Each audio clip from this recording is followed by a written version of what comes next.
here. I got the train up here. I got into an argument like that. I was coming from one carriage, the guy was coming from another.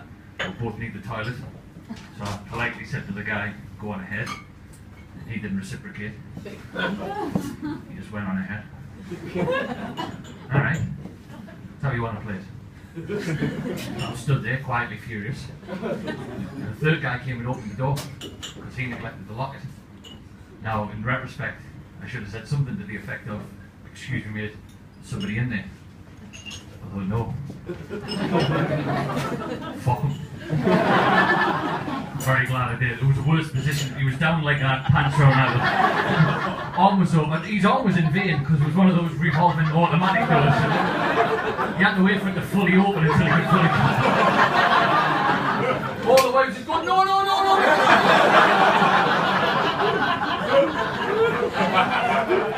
That panic noise you make when somebody walks in and you're like, well, no, hey, whoa, whoa, Very pleased, but I couldn't laugh because the smell was overwhelming. Dirty bastards. People who do that on trains are one locked up, shot, revived and shot again, right? It's laziness, but there's no way you sit down on a train and go, ooh, I suddenly magically need a shite. No, you've had that on ice for a couple of hours, right? Out in the house, you horrible bastard. Good evening, Edinburgh, that's what I'm trying to say. Now, it was that wasn't the argument, right? It was a packed train, it was a weekend train, couldn't get a seat. There was one empty seat, although it wasn't empty. It was a bag there. And sat next to the bag was a Chinese woman. It's not funny yet. I said, excuse me, sorry to bother you, any chance you can move the bag? She said, oh, my friend sat there. Nope.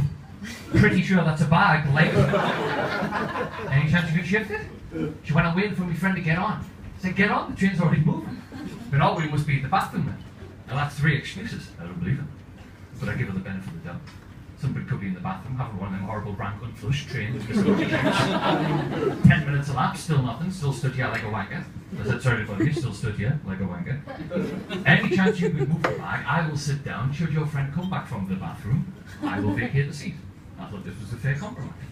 I'm sat there. I'm thinking, who would do that? Who would do such a thing to get 2 seats? I mean, I would. Of course you would. I have.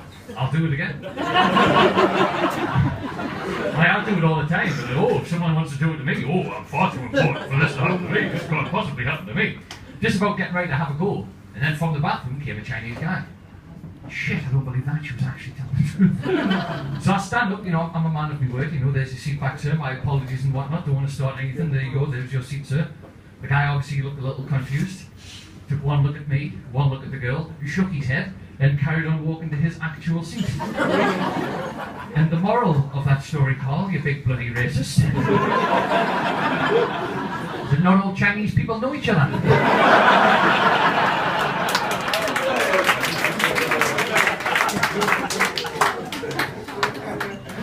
I'll tell you who can fuck off, right? Waiters who don't write orders down. Do you ever come across these absolute price bellends? Catch of the day bellends, daily special bellends. Just look at you when you give them the order. Had this one guy who was like, hi guys, can I take your order?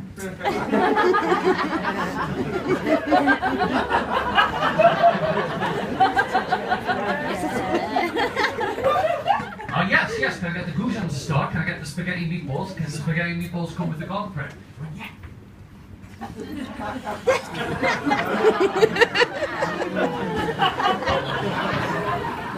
He took everyone else's order, he said, alright, how would you like your steak? Alright, okay, I'll see you guys in a bit. Oh yeah, we napkin tucked in my shirt. Anyone see that? See what, Carl? Prick didn't write a thing down. Well, Carl, the good waiters don't have to write anything down. Well, how do we know this man is a good waiter? He hasn't proven himself to us. He has no track record to speak of. No qualifications or certificates. Record of achievement. You don't have to do that? I don't know what the Scottish equivalent is. I couldn't be bothered to research it. But you have to write down all the shit you did at school to give to potential employers. As if anyone give a fuck. Anyone ever go to an interview with the record of achievement under the arm? Felt like an arsehole. Just tell us about yourself. I was a house captain. I played 5-a-side when I was 16. And in year 9 I was Scrooge. Well, that's all I need to hear, son. Welcome to NASA.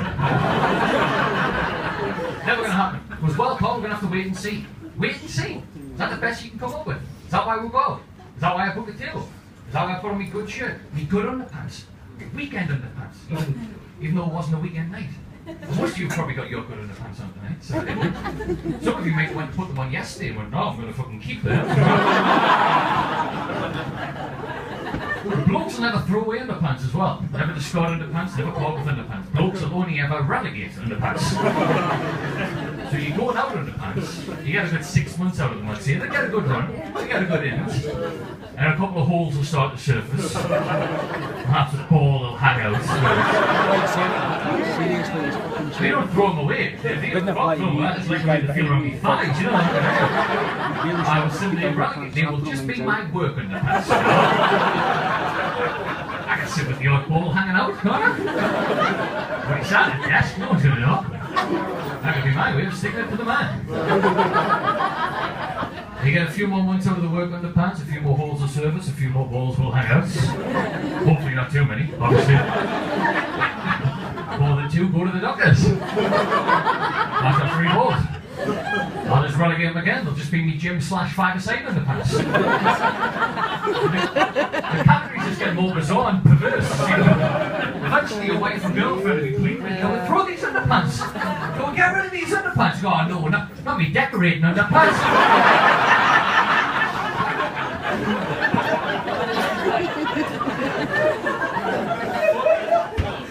We are not throwing my decorating underpants away. And you can put them back, because I use them for dusting the telly. Honest argument I heard my mum and dad having when I was about 12. So what's all the shouting about? Oh, it's your mother's son, she's trying to throw me telly underpants away. They should not let us have nout in this house. Is that why I've got the underpants on? Is that why I've got the shirt on? Is that why I've booked the table for this whole, 45-minute period of not even knowing if I'm going to get what I ordered? And then the waiter came over and he's got all the plates on one arm because he's a fucking dick.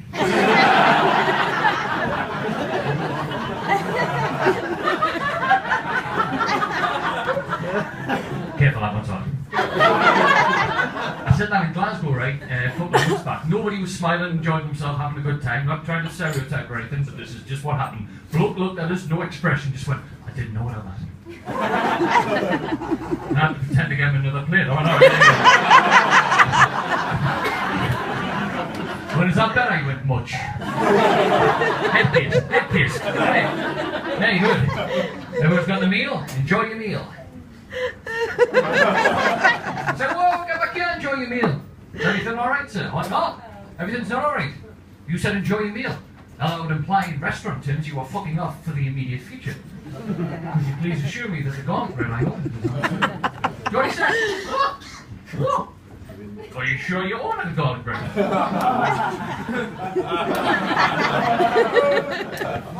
This is because you didn't write it down. Yes, I'm sure I always order a garlic bread, spaghetti and meatballs. It's a very saucy dish. Johnny's eat with no bread. You're a maniac. So you know I'm from the north of England. I have to have 2 carbs with every meal. What I like to do, I like to scoop each bit, make a little meatball sandwich out of it until I've got 1 bit left, and that remaining plate I will mop the plate up at the end. It's a very regimented system. Been doing it since I was about 15. It's on my record of achievement. I know what I'm doing when it comes. I'm not like these other goons I'm with, these bozos on the table. Oh, should we get a garlic bread for the table? For the table? Will we balls get a garlic bread for the table?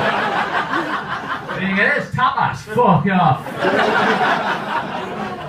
8 slices between 5 people. Really, are you right in the head, are you? It's going to happen to the other 3. It's a remainder. Do I have to eat the first one fast, so I've got a fighting chance at the second one? Now we're going to split the bill 8 ways. If you haven't had a bottle of wine to yourself, you fucking slag.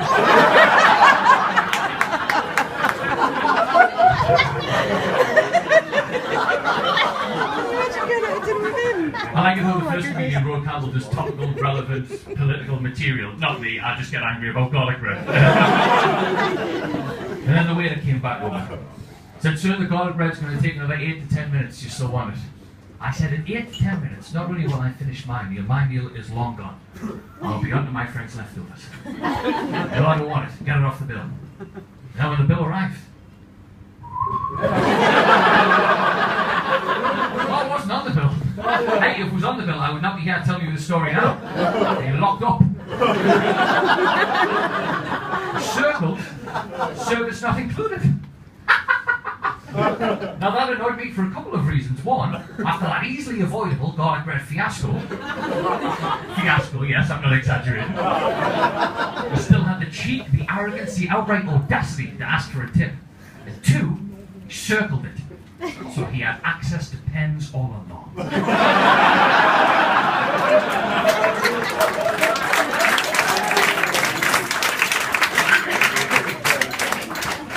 I was full of hell because it was Christmas time, and Christmas time in any city centre means let's just fill the high street with as much shit as people don't need. I'm only 26, I don't be like back in my day, but back in my day, I remember you could actually get your shopping in. You could walk in the middle. There were shops here and shops here, and there would just be pedestrians in the middle. Now, as soon as you get a bit of nice weather, you have to have fucking helter-skelters and merry-go-round. The whole thing becomes a makeshift carnival, and street dancers over here. I don't need to be entertained in the street, right? It's a good job of being at the Edinburgh Festival for a month. The street dancers over here fucking swinging the balls, loving it. Beatboxers, this and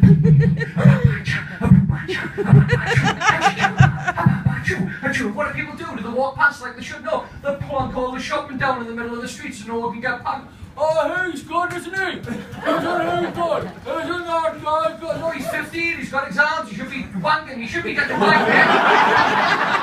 He's going to need these exams because everyone's going to be a beatboxer. That's going to be a saturated market. Every time you watch X Factor, Britain's Got Talent, you know, who does it start with? Who are the role models? This same prick. He's went through one audition process. He thinks he's going to win the whole. Goes like, oceans and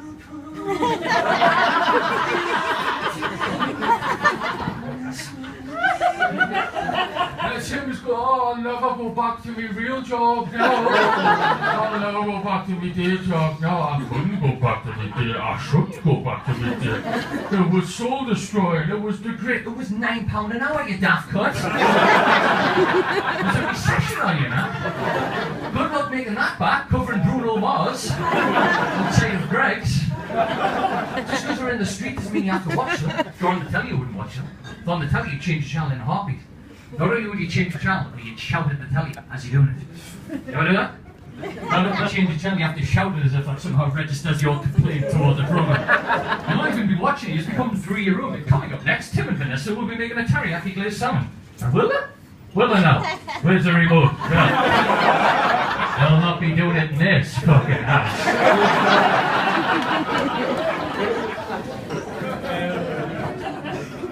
That's all I do, just shout at the telly. That and sleep as well. Sleep's my other favourite thing to do.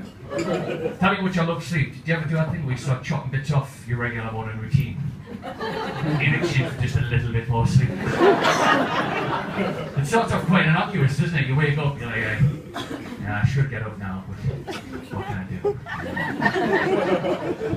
Breakfast.